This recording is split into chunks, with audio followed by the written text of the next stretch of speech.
Hello everyone! Welcome back to another Fallout 76 video.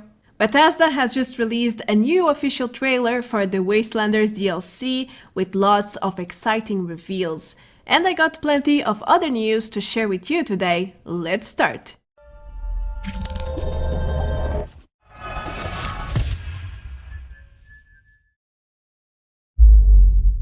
I'm really excited for what I am about to tell you. There's plenty to go over a few days before the Wastelanders DLC release on April 14. The new trailer just came out and there's dozens of surprises there, lots of reveals or spoilers about the upcoming content. Anyway, Bethesda also released the full soundtrack for the Wastelanders a few days ago. There's a new exploit in-game and hackers have been very active lately. Now, players seem to want more seasonal events, and they have been leveling up massively in preparations for the upcoming DLC. We also got more Atomic Shop updates, and don't forget to claim your Fallout 76 free copy on Steam if you play on PC. Without any further delays, let's get into what really matters here. Bethesda has just released the second official Wastelanders trailer, and there is a lot of reveals for the upcoming quest lines and possible events with, well, mostly NPCs. First, we have the Duchess at the Wayward Inn who's being attacked, and she's giving a pretty good answer. Honey, you picked the wrong time to get a drink. Then we have a short showcase of the upcoming bow and the Gauss shotgun. New weapons, here we go. We also get a voice reveal of a female NPC saying there's a broadcast about a buried treasure in Appalachia, and people are coming back to get a piece of it. Well, kinda makes sense, doesn't it? We also get another angle view of the Foundation, the Settlers' main base, and many other places I can't really identify. I guess reworked locations after all. Then we go into the Ash Heap and eventually we go to the Anchor's farm in the forest, which will become a settler's location. More Cult of the Mothman praying in a church, probably the Kanawha Cemetery 1, a quick view of the upcoming Blood Eagles, a subfaction of the Raiders at some random camp, and finally, the Raiders' main settlement, the Crater, at the crashed space station. We also get to see Meg, the Raiders' leader, and she does some speaking. A little forward after a fight, we get the Overseer's voice saying, "We need to make sure people don't get infected," which probably means we will have to help both factions to find a cure for this scourge disease, which is already part of a past questline in Fallout 76. Now, a quick view at the Watauga Underground, similar to one of the screenshots reveals in the past. Then, a very exciting part. It looks like a brand new armor set, like some sort of sci-fi special ops suit. It looks really badass, just saying. Another new location reveal inside some colored cave, which was first revealed in the very first trailer back in 2019. More new places with a mining machine and then a handsome NPC dressed in a formal suit. Who is he? Anyway, we also get to see some sort of arena where several players fight different enemies, such as the upcoming floaters and a Grafton monster. Will this be a questline, a new feature? I'm not sure what to think about it. What do you guys think? Lots of new weapons there, the plasma caster in action and the Gauss shotgun again. Lastly, we have a group of NPCs at Vault 79, including Meg, the Raiders' leader, and the handsome man. Oh boy, what do we have here? They blow up the vault's door and we get to wonder what's inside.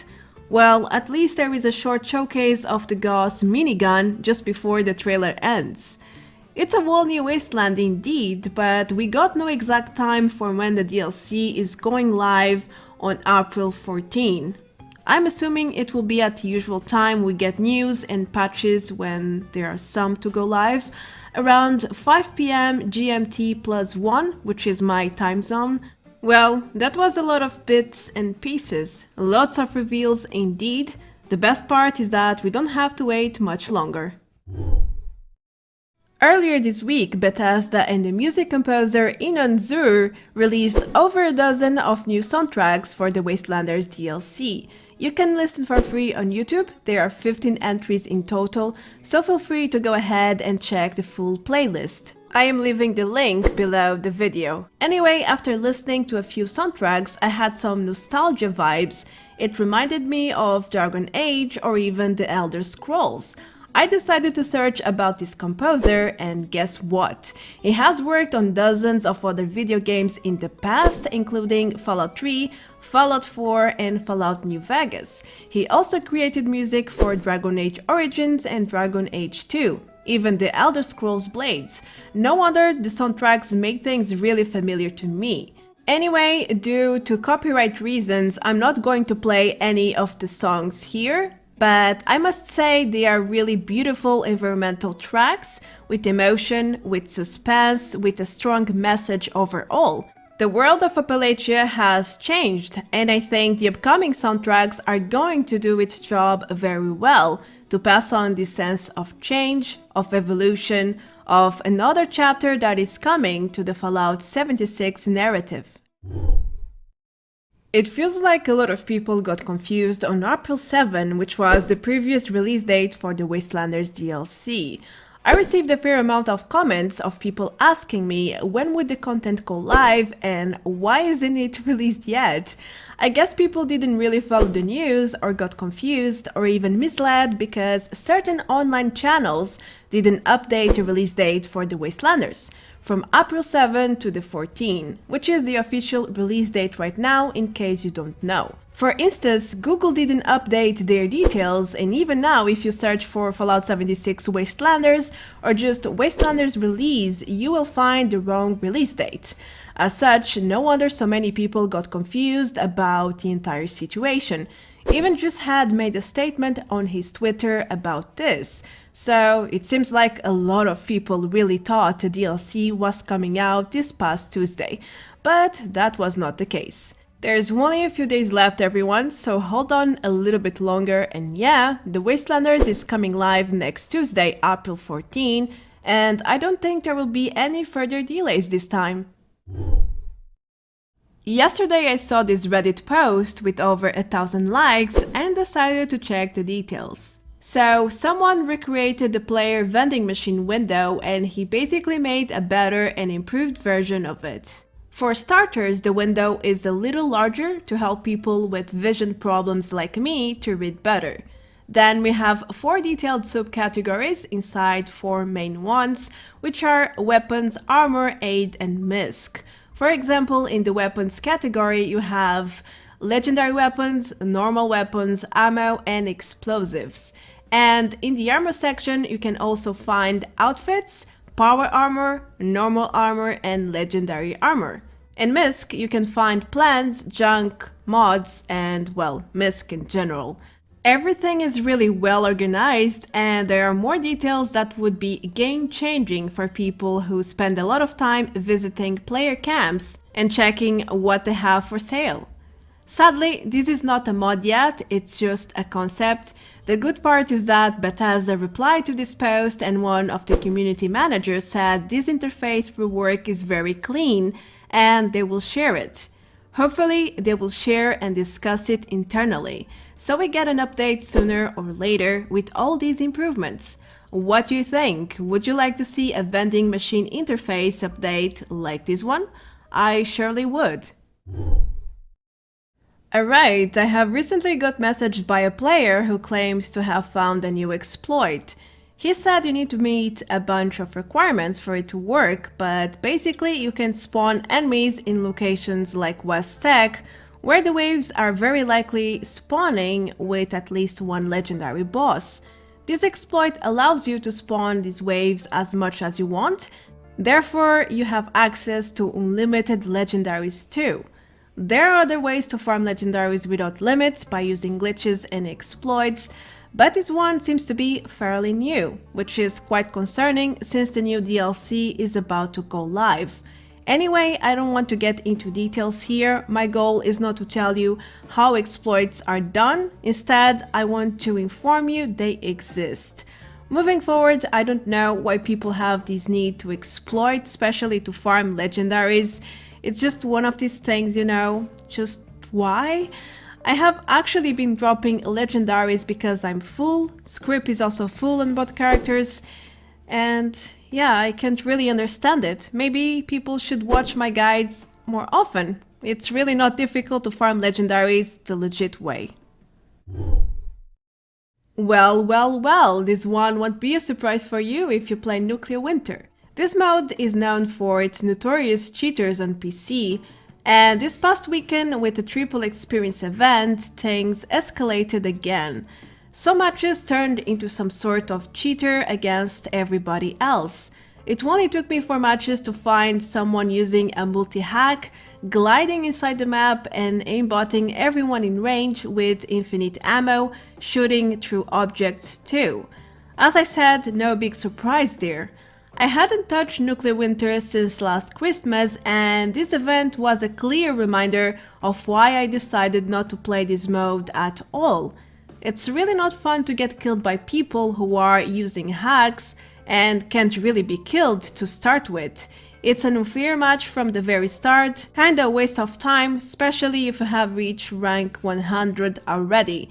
There's nothing to gain there anymore, and it is what it is. During this past weekend, I also encountered cheaters on adventure mode. I wasn't always recording, so I can't show you every single time it happened, but basically some cheaters can one-hit enemies, including the Scorch Beast Queen, sadly. So as soon as it lands, it will go down in 1 second.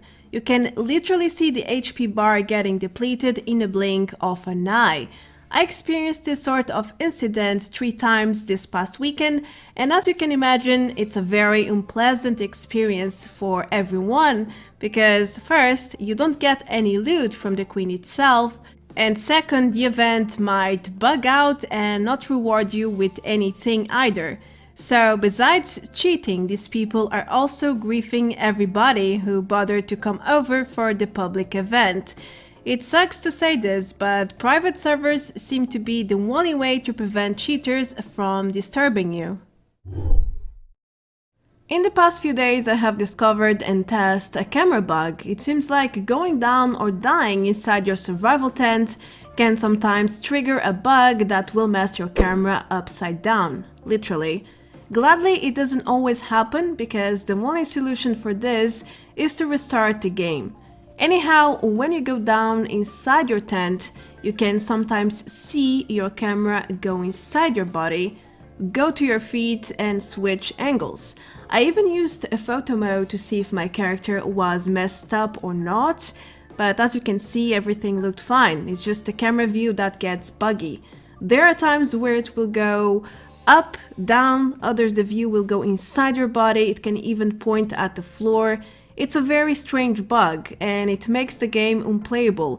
I even missed Scorched Earth here because I couldn't navigate or go to the queen like that.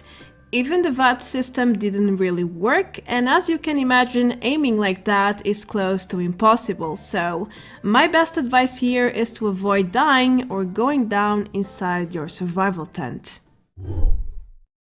I know most of you are bored to death because we haven't had new content in a very long time. In fact, some players have been asking Bethesda to bring more seasonal events, not just because it's something new and somewhat exciting to do in-game, but because it's also a great way to attract new players and even veterans who took a break in the past. It's like bringing fresh air into the game, and normally people love new content, new things to do and explore and so on. Now, I couldn't agree more with this request. I remember seasonal events being really popular and with a lot of participants, especially during the Halloween and Christmas events. Everyone was just farming and farming, trading outfits, sharing tactics, and it was a beautiful thing to see. Hopefully, we can get more seasonal events in its due time. Now, something else I have been noticing is that a lot of players have been leveling up madly in the past weeks, most likely in preparations for the Wastelanders DLC. In some servers, I feel like I am a new player at this point with my 360 levels. Why, you may ask me? Well, because most people are well above level 4 or 500.